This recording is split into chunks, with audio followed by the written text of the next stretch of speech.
Welcome, and good morning to the Rick Helps Real Estate Show. Today's special morning live stream. I thought I'd jump on today and just kind of do a quick Q&A, or it doesn't have to be quick. It can be long. I got all morning and go over some of the numbers that we're seeing. Some of them are positive. Some of them are really negative.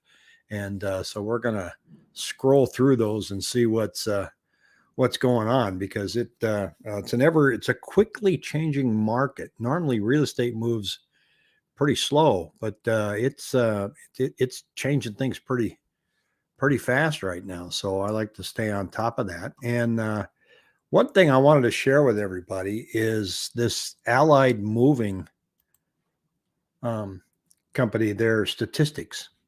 They're showing that Arizona is the top inbound state for people moving.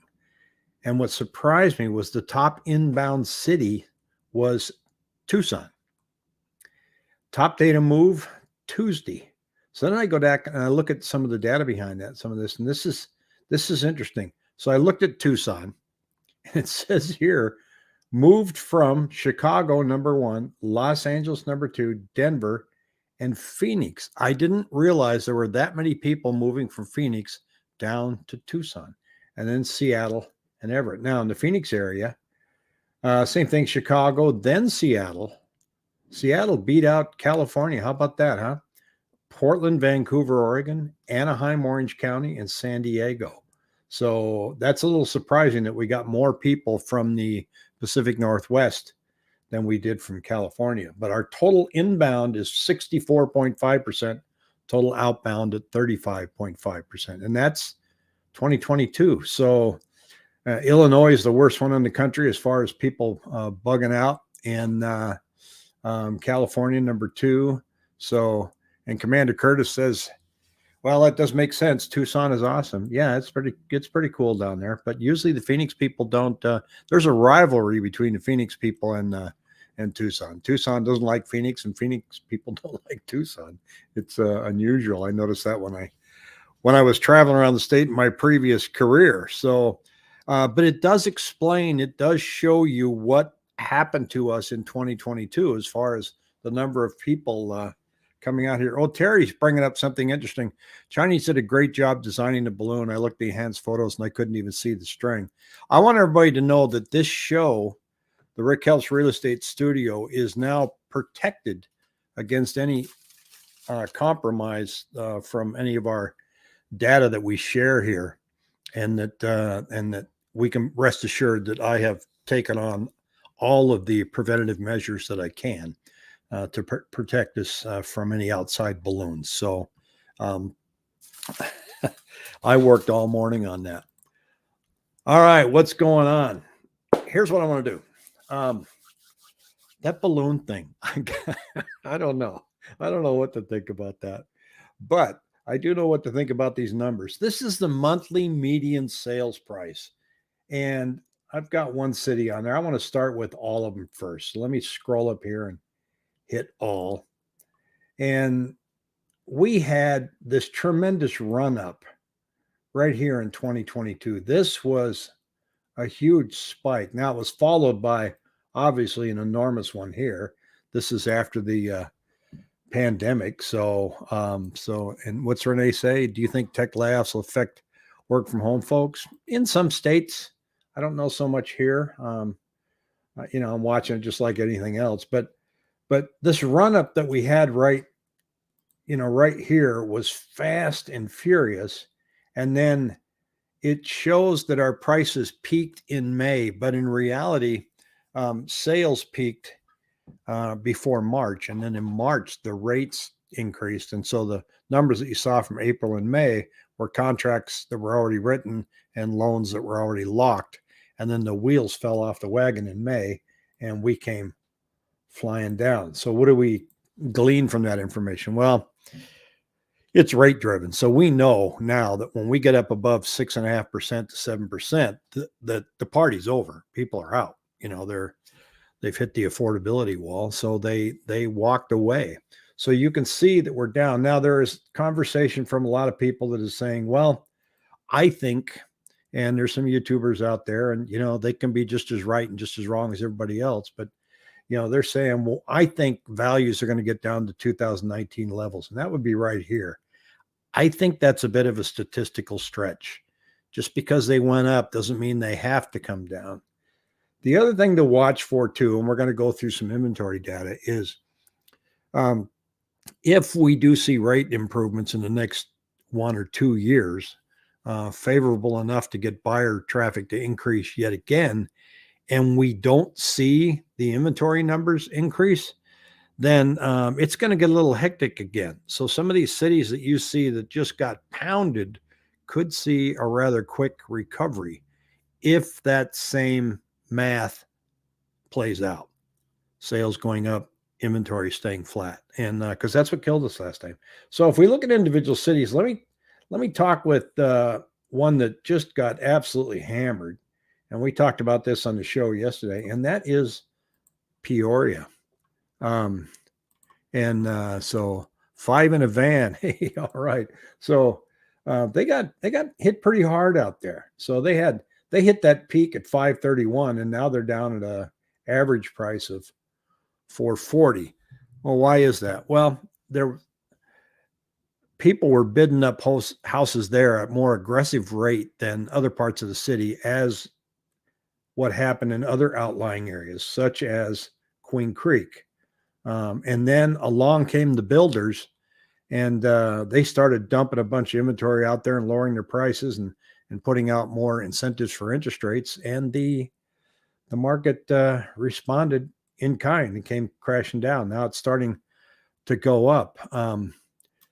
And help me find out Lake Havasu market. I'm going to have to steer you to Redfin on that one. I don't have access to that data.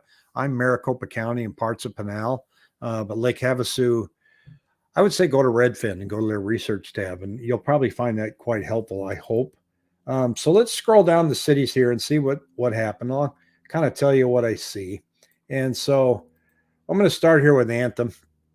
Anthem's had some swings up and down, so they didn't get hit really hard, but it appears that they're down now. But every chart we look at, you're going to see from May just on the way down. Apache Junction, their median prices continue to slide down, and then Arizona City is south of Phoenix by almost about an hour, and they're down.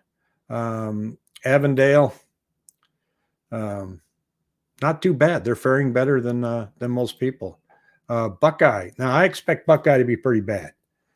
And it went from peak of 450 down to 379. Same thing, outlying areas.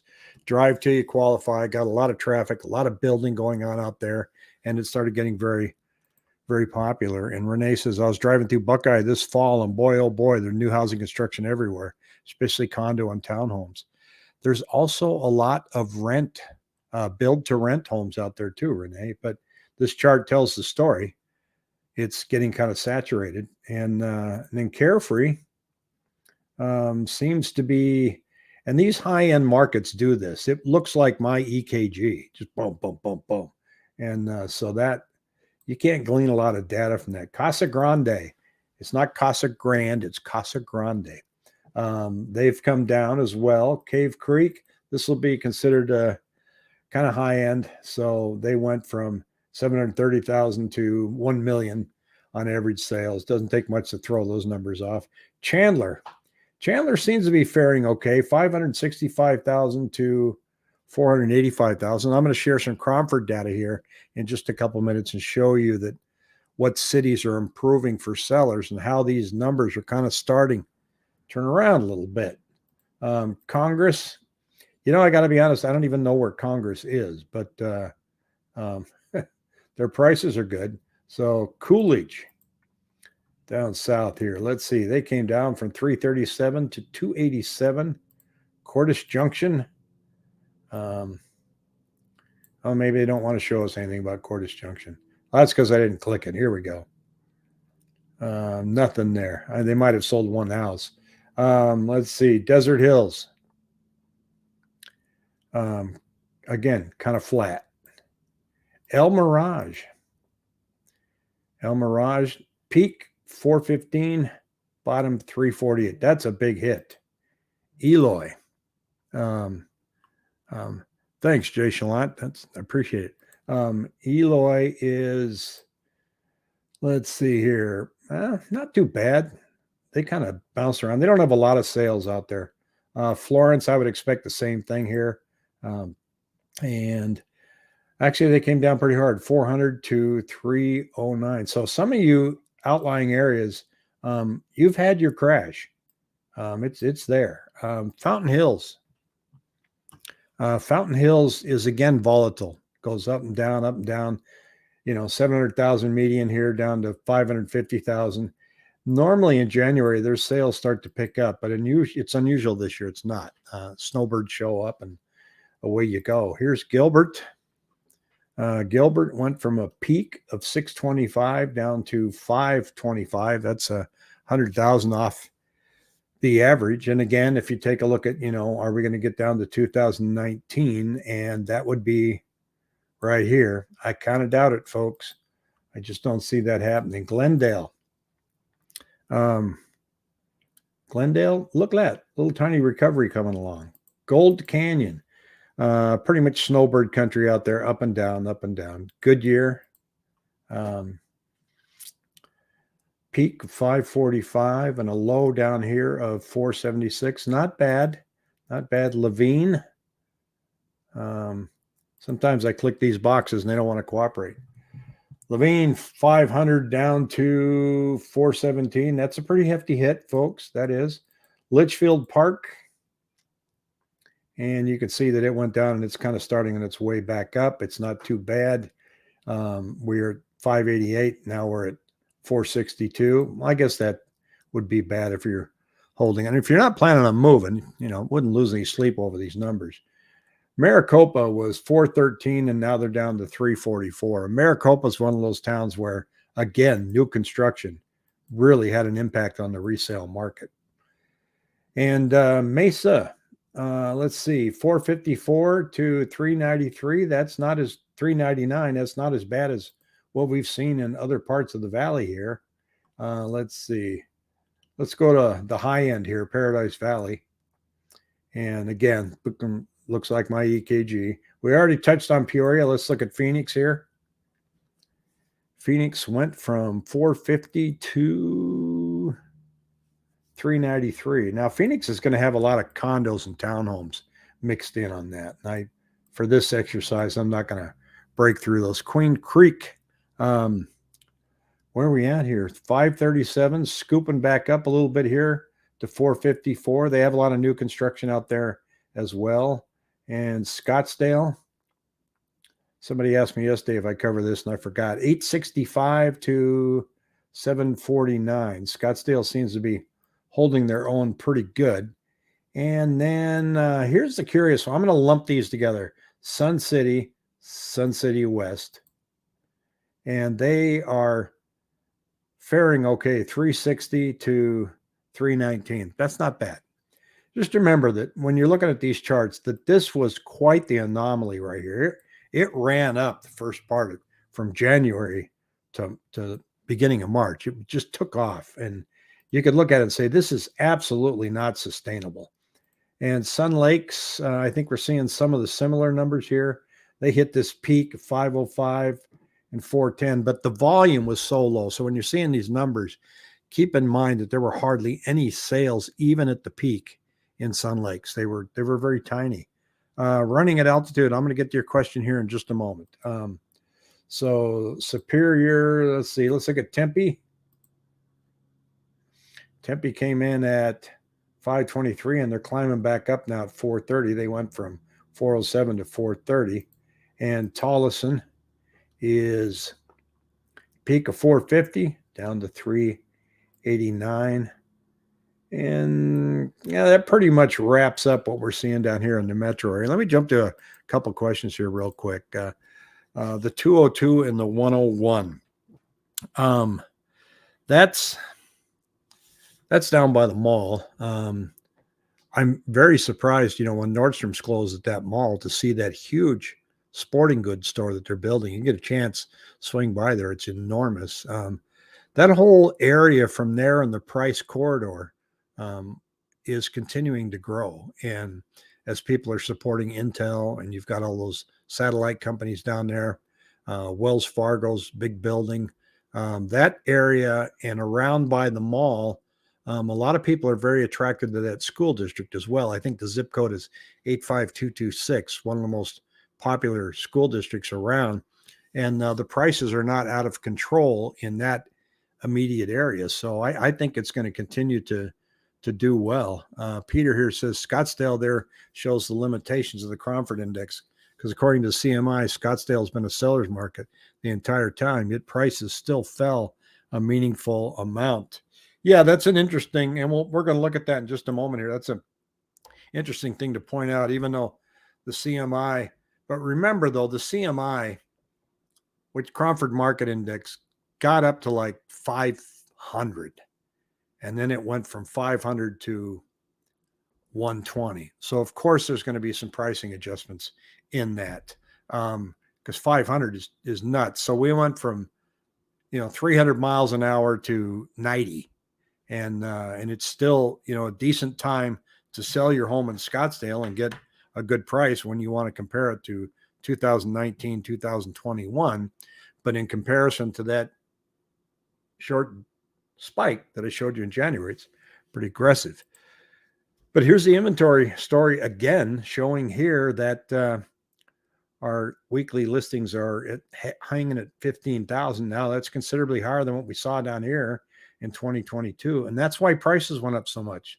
Look at that. Week 5 or February 5th, week 6, only 4,759 listings compared to today, 1591. That's the overall market. And since we were just talking about Scottsdale, let's take a peek at that. I got to erase these other cities and let's see what happened to them. And we can compare this year's inventory to last year. And so last year, at this point, we had only 490 homes. So that's going to get a CMI way up there in the 500s. And interest rates were clocking around 3%, right? You got a lot of people chasing almost 500 homes. Now you got 1,656. So you've got higher interest rates, more inventory, slower volume, prices are going to come down. And and if I look at this, let's look at Scottsdale. They're 125.7 now. So they went up 7%. The index last month was 117. But I'd have to scroll like crazy here to show you, but you would recall that some of the Cromford Market Index numbers were rocking about 400 on average. It was just, I didn't think numbers could get that high. If we look at, let me move this over just a hair so I can see it here. Some of the other cities here that we covered, I won't go over all of them, but let's take a look again at Chandler, since we were just talking about that. Their inventory is 437 compared to last year at only 150. Let's take a look at Sun City and Sun City West again, though, because sometimes they're kind of isolated from the general economy. I mean, face it, they're already retired, but they weren't here. The Canadians weren't here. Nobody was putting their house on the market the past 2 years, and you could see that you only had 200 active listings. Now you have 664. If we compare that to 2019. Which is this green line, we are above 2019 levels, but not by much. And we kind of considered 2019, at least the first half of the year, is kind of normal. But then the wheels fell off the wagon as inventory started to go down, down, down. And that really affected us. Sun Lakes got down to incredibly low inventory last year. I mean, look at this, 17 homes. Even in their peak, they only had 50. 2019, they had 149. So Chandler's made a big run over the last month. Yeah, Keenan, they have. They've done well. We're kind of watching it because I was reading and hearing that Intel was going to be laying off a bunch of people. And I was like, oh boy, I hope not. But I'm not seeing it. But Sun Lakes, you're not even at normal, what we consider normal inventory levels. And it's hard to say what's normal. So let's look in 2018 here and see what happens. So let me get rid of 20 and 21 and 22. And so here's 18. So evidently Cromford wasn't counting their inventory there. But Sun Lake's always ran between 100 and 150 homes on a daily basis down there, and they just got their legs shot off here. So let's see, Queen Creek. What's going on there? 967 listings compared to down here to 145 in 2021. So this is the story everywhere. What the surprise is, though, is normally this time of year we start increasing, and we're not. And I think that again illustrates the rate lock that we're in. Sellers are sitting on their listings saying, if I move, I go from 3 to 6%. That doesn't make sense for me. It doesn't. They're not willing to double their payment and get maybe even the same style of house. Oh, and I want to share something else. Hey, if you're enjoying the show, be sure and hit that let like you know button and share if I this can with your see friends. this for a moment. That Jackie and Ruby are holding an open house today in Surprise. So here's the address here, 15508 North 159th Lane. So those of you that know them from our Thursday show, go out and say hello. And I said, I'm not going to, it's from 11 to 2. So I said, I'm not going to be out there. It's a hour and a half drive from me. But they obviously have cats. Let's see. Nice little office here. And so kind of a cute little house. Well, I don't know what the price is. Let me look. $399, $999, $9999. So I poke fun at that. Just kidding, Jackie. But if you get a chance, go out and take a look at that. Now, the other thing that I notice here too that I like to look at is the Cromford Index supply versus demand chart here. And I pound this home a lot for people because in order for us to see prices decline, we have to see discrepancies like this between the number of listings that we have and the number of sales that we have. So check this out in 2007. This is the Cromford Market Index. This is demand here. It fell off. We got up to about 60,000 homes on the market. Today, 15,000. So today we're stuck in this little zone here where they're both running about the same. Now, here, this is when our prices went absolutely bonkers. And here, see how supply went way down here, but yet demand jumped up? That's why you had this huge run up the first part of the year, January, February, and then along comes the rate hike in March, and here comes the demand slowing down. So it's all rate driven. It's rate driven, and rates are affecting current inventory levels. So until that changes, we're kind of in this zone here where you're going to log on every week and we're going to go, wow, nothing's really changed. But the past couple of weeks, we've definitely seen some increases in activity. So I track 7-day moving average here, and it just kind of tells me a story along with the Cromford data. But over here, the blue line is the number of new listings coming on every week, and the yellow line is the number of homes under contract. As of this morning, that number's ticked up a little bit, and so have new listings. But the thing about the new listing number that I noticed is we had a huge spike in homes called back on the market. They were taken off the market for a reason, and they came back on. And there's about 200 homes. 70 of those are open door. They pulled 182 of them off to fix them up again and then put them back on. So they've put them on. But as I scrolled through, it was pretty much across the board. There wasn't one brokerage versus another that had more. There were just people that decided that maybe it's a decent time to try and put their house back on the market and give it another run now that they're seeing an increase in sales and a decrease in interest rates. So we're seeing some of that. Now, it's not huge. It's we went from 200 to 500, 200 to 580, I think. Let me look it up here so I'm not guessing. Let me get it to my schedule here. It says back on the market. Oh, I was way off. It's 810 homes. And we were running in the 400 and 500. So that's huge.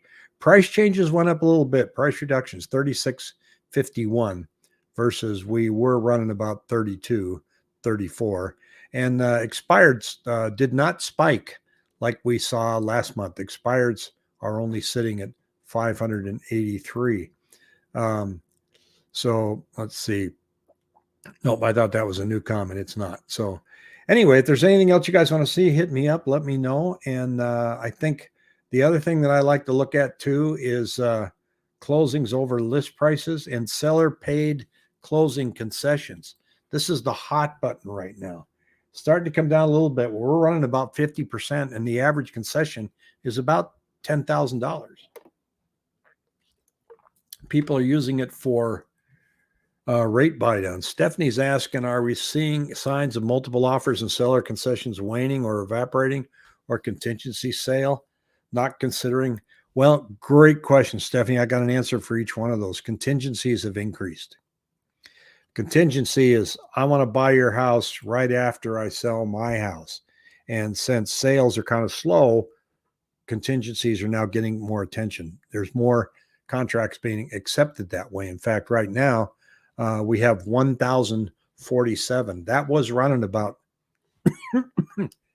200. Huge spike. Pending is still pretty good, sitting at 2,096. Under contract, accepting backups for the past 7 days is 1,000. So we are seeing that going up. Multiple offers. I'm seeing them. I got beat out yesterday. I couldn't believe it. And it was a $475,000 house. And, they told us to submit our highest and best. I hate those. It's like flying blind. I don't know why they just won't say, here's where everybody else came in, let me know. And so that's a short way to do it. And we didn't win it. And I'm hearing more and more multiple offers out there. Not most multiple offers that we're seeing have not been above list price. And if they were, they came in above list so they could ask for concessions. So they'll come in, 5,000 above list and ask for 5,000 in closing cost assistance. So seeing a lot of that. And then seller concessions waning, not much, Stephanie. You can see that we hit 49% here, 49.3, and now we're down to, what does this say? Just 49. So not seeing a lot of that coming down yet. I don't expect it to, as long as sales remain low. I mean, our sales are running about 32 to 3,400 every 7 days. We did get down to 1,600 over the holidays, and bad luck on the sale. Your client, oh, thank you, appreciate it. I call it swinging the bat. We keep doing, the client's great. So what do you think about Barry Habib's May 10th prediction regarding rates dropping due to the year-over-year inflation data? It's hard to argue with him because he was spot on for November 10th. I mean, he's right on the money. So that's going to be interesting. If we end up with a huge drop in rates, even if it's only temporary and it's in May, and we don't see an increase in these inventory numbers, look out. I mean, people are going to start playing catch up. I want people to really understand that there are a lot of people out there waiting to buy, and they're in a couple different categories. I'm hoping for a crash, or I'm waiting for rates to come down. But we never saw that in 2007. We never saw anybody go, I'm waiting to buy, because everybody was already buying. Oh, you just bought a house here. Let's get this cheap loan here. Go get another one.